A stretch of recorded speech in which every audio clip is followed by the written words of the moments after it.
Hello viewers, welcome back to your channel life style of నిష్ఠ. ఎలా ఉన్నారంతా? బాగున్నారా? అందరూ బాగున్నారని అనుకుంటున్నాను. అండ్ ఈరోజు వీడియో అయితే పావ్ బాజీ అండి. ఎలా చేయాలో నేను మీకు ఒకసారి షేర్ చేయాలనుకుంటున్నాను. ఈ వీడియో నేను ఆల్రెడీ ఇంతకుముందు ఒకసారి చేసి అప్లోడ్ చేశాను. కొంతమంది కామెంట్స్ పెట్టారు వాయిస్ సరిగ్గా లేదని, అందుకని నేను మళ్ళీ ఇంకోసారి షేర్ చేయాలనుకుంటున్నాను. కొత్తగా చూసేవాళ్ళు ఎవరైనా ఉంటే తప్పకుండా చూడండి. ఆల్రెడీ చూసిన వాళ్ళు స్కిప్ చేసేయండి. చూసారు కదండి, క్వాంటిటీ వచ్చి 2 పెద్ద ఉల్లగడ్డలు అలాగే క్యారెట్లు తీసుకున్నాను. పచ్చి బఠానీ అండి, గ్రీన్ బఠానీ. ఈ మూడింటిని తీసుకునేసేసి, అంటే మీకు పావ్ బాజీ కావాల్సినటువంటి క్వాంటిటీని బట్టి అనమాట తీసుకొని వాష్ చేసేసాను వాటిల్ని ఆల్రెడీ. తర్వాత దీంట్లో కొంచెం 2 గ్లాసెస్ ఆఫ్ వాటర్ యాడ్ చేశాను. నెక్స్ట్ పసుపు అలాగే రాళ్ళ ఉప్పు తీసుకొని ఆ ముక్కలకి సరిపడా ఉప్పు అన్నమాట యాడ్ చేసేసి నేను పక్క పొయ్యి మీద బాయిల్ చేసేస్తూ ఉన్నాను. అది పక్కన ఉండే పొయ్యి మీద పెట్టేసండి. ఉడకబెట్టుకోవాలి కాబట్టి నేను మీకు ఉడకబెట్టుకోవడం ఎలాగో చూపించాను కదా, అలా క్వాంటిటీస్ వేసుకొని పక్కన పొయ్యి మీద పెట్టేశాను.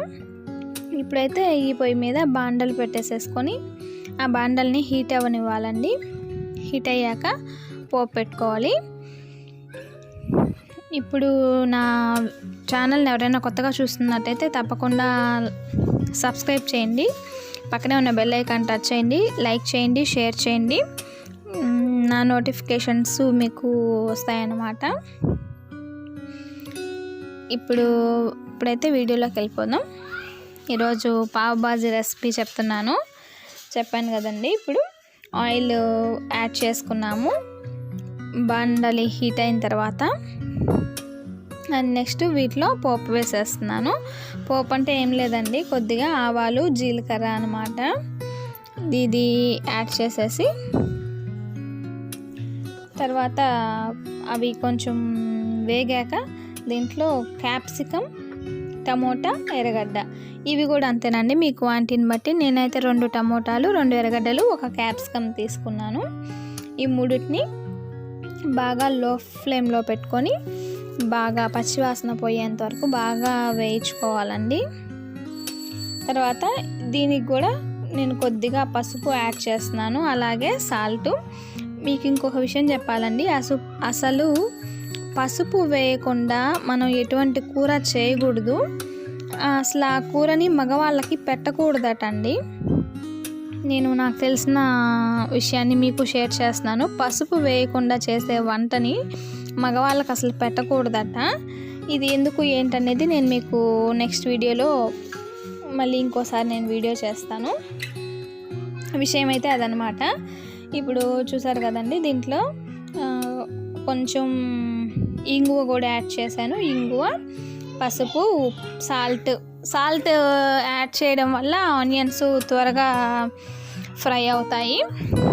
అందుకని నేను సాల్ట్ అంటే ఈ ముక్కలకి సరిపడా మాత్రమే సాల్ట్ యాడ్ చేసుకోవాలి. ఎందుకంటే మనం బాయిల్ చేసేటటువంటి వెజిటేబుల్స్లో ఆల్రెడీ మనం సాల్ట్ అనేది అక్కడ కూడా వేసున్నాం కాబట్టి ఇక్కడ చూసి కొద్దిగా మాత్రమే వేసుకోవాలి.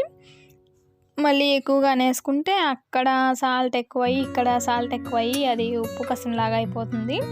కాబట్టి జస్ట్ ఈ ముక్కలకి సరిపడా మాత్రమే వేసుకోవాలి. చూసారు కదండి, ఇవి బాగా ఆయిల్లో ఫ్రై అవుతూ ఉన్నాయి.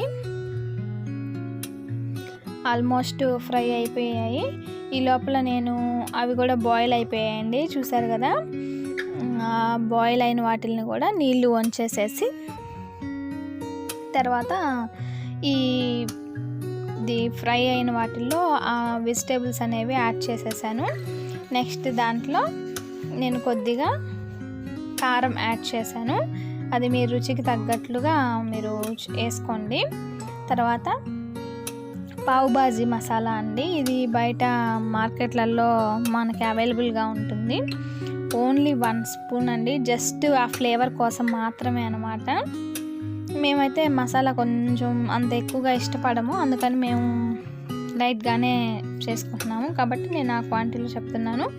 మీకు ఒకవేళ మసాలా ఎక్కువ కావాలి అనుకుంటే ఇంకొక 1/2 టేబుల్ స్పూన్ అలాగా మీరు యాడ్ చేసుకోండి.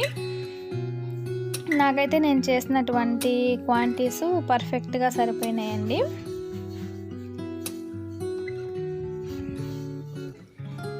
చూస్తున్నారు కదా, అవి కూడా దీంట్లో యాడ్ చేసేసాక పావ్ బాజీ అండ్ కారము దీంట్లో యాడ్ చేసేసి ఒక 1.5 to 2 glasses of water add చేసాము. ఇవి వాటర్లో కూడా బాగా మగ్గుతాయి అన్నమాట. అప్పుడు ముక్క అనేది బాగా మెత్తబడి మనకి మంచిగా గుజ్జులాగా బాగా రెడీ అవుతుంది. ఇదండి చూసారు కదా. ఇప్పుడు ఇవి ఆల్మోస్ట్ అంతా బాగా కుక్ అయిపోయినవి. తర్వాత ఇవి ముక్కలు ముక్కలుగా ఉంటే బాగోవు కాబట్టి స్మాషర్ తీసుకొని వాటిని అన్నిటినీ స్మాష్ చేసేసేయండి. ఇదండి ఇలాగా నీట్గా జాగ్రత్తగా చేసేసుకోండి.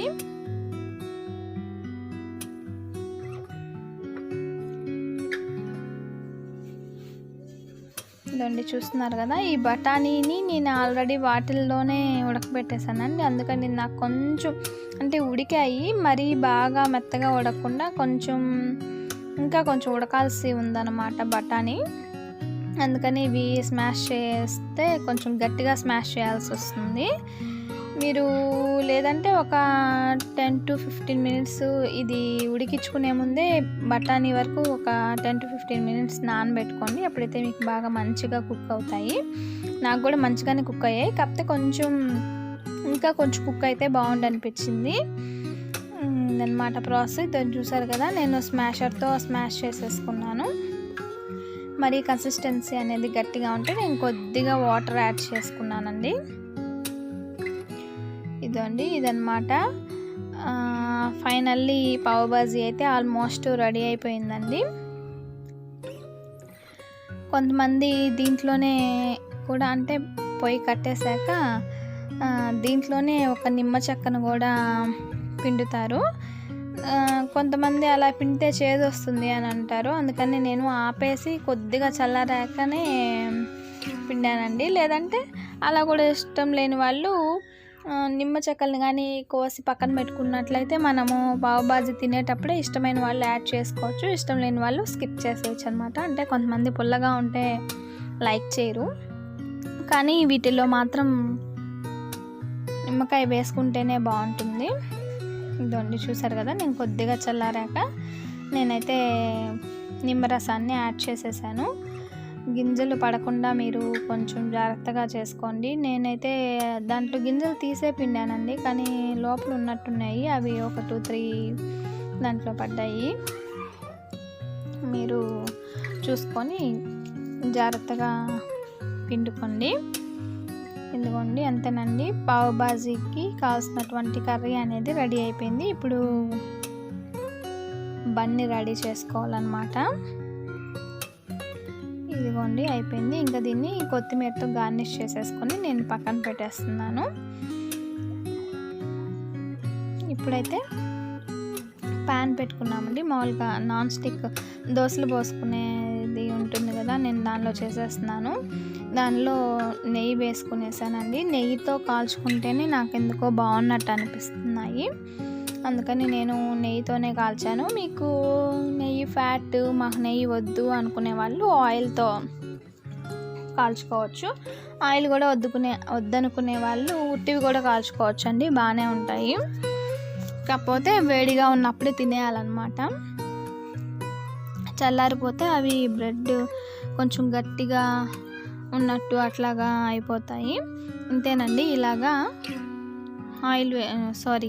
నెయ్యి వేసుకొని మనకి కావాల్సినట్టుగా కాల్చుకొని వేడివేడిగా చేసుకొని తినేయడం అనమాట.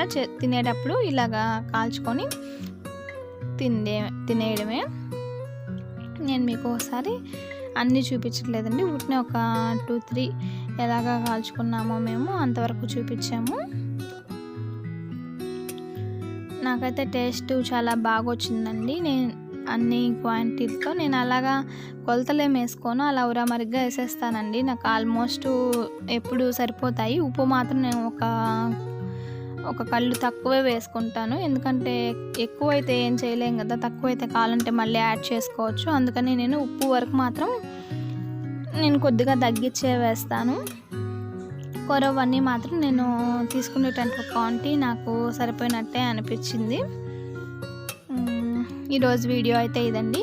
ఒకసారి మీరు కూడా తప్పకుండా ట్రై చేయండి. మీకు ఎలా వచ్చిందో కామెంట్ బాక్స్లో కామెంట్ చేయండి తప్పకుండా.